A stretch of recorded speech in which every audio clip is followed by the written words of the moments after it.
Welcome, YouTubers. We're looking at the exhaust on the HAF JAG. That's what the HAF JAG looks like.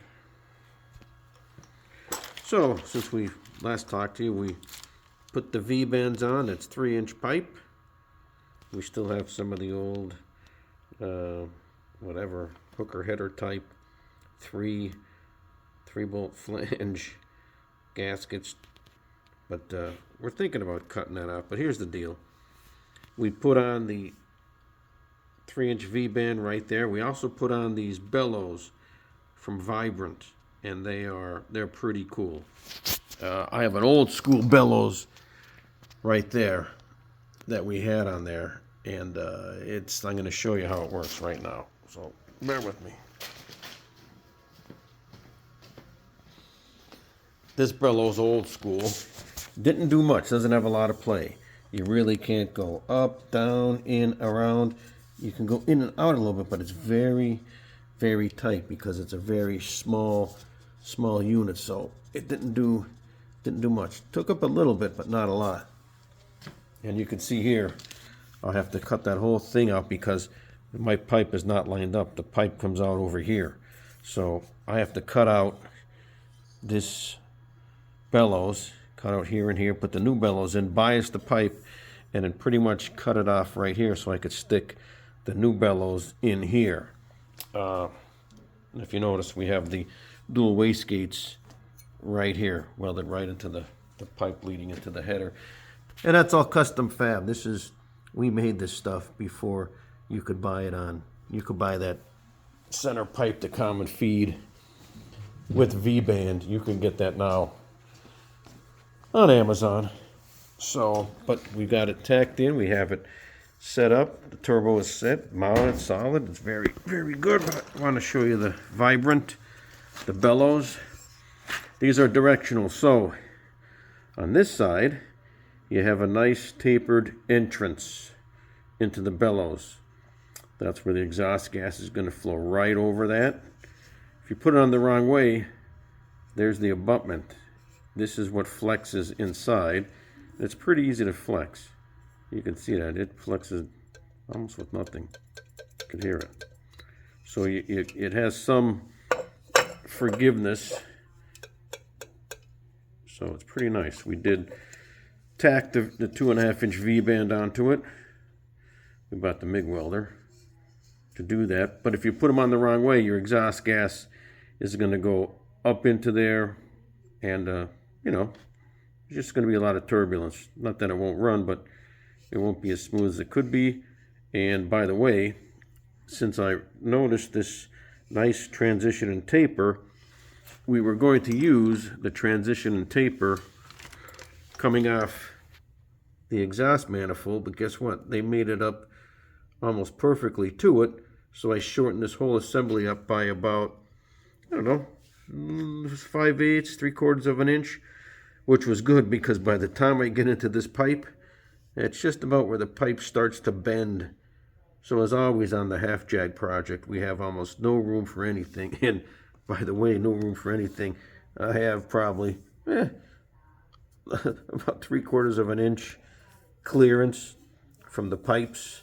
That's just the way this car is. It's just next to the frame rails. Everything is tucked in. There's not much space for anything. In fact, that's where the 3-inch exhaust goes down. I'm going to have to heat that up and pop it a little bit with the pipe. Same thing on this side. Heat that up and just dent it in. I was watching on that Roadkill Garage that it shows if you indent your pipes a little bit, you're not going to see anything on the dyno, on horsepower. No seat of the pants feel change. So that's what we're going to do. Like I say, once again, here's the dual wastegates, and that's Turbo Smart. Pretty nice. We got it all plumbed in. We control the boost pressure from the cockpit, so I can dial in 5 pounds of boost, 6 pounds, 7 if I'm running just regular gas. When I put the additive in, we're running 15, 16, not more than that. So, but it's pretty neat. Dial it in, and doubling the boost really gives you a kick in the pants. So if you go from 5 to 15, yeah, you're really going. Probably sending all this stuff out to Jet Hot.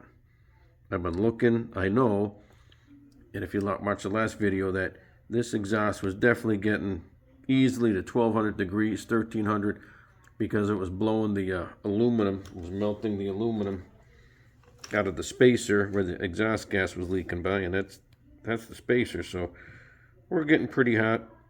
Jet Hot has a 1200 degree coating that looks like chrome, which I'd like, but forget it. I got to get the one that's 2000 degrees. So I avoid things like this. So that's probably going to be, I don't know, 1200 bucks for all these pipes. But that's what I want to show you. That's where we're at. We've got everything TIG welded. We went up and bought a TIG welder just before Thanksgiving. And my son welds like a snail. So an inch a day. You can see how long it's taken. But if you got any questions, just drop them in.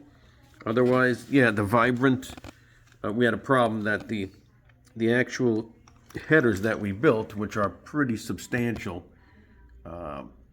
when this whole turbo exhaust heated up and spread, it was spreading the manifolds apart, and they were leaking at the front next to the heads. They were just spreading apart. They were leaking right in there. So that's where we're putting these bellows on. Hopefully that cures it. It should. It's kind of an odd situation, but that's the way it is when it gets really hot under that hood. And that's what we're up to. So I'll just show you that one piece I was talking about. I think it's over here. Maybe. Yeah. So instead of incorporating this, which was a nice transition, it's kind of the same thing coming off of that bellows. So I got to save that much, which, you know, cutting this transition out of the 3-inch or 4-inch piece that it was a pain in the ass, but, you know, that's what you got to do when you're custom fabricating. So that's the deal. That's where we're at, and that's the HAF JAG. So we'll catch you guys in 2024. Peace out. God bless America, and vote for lower prices, food, energy, gas, all that stuff. This economy's killing me. It's killing you too. Peace out.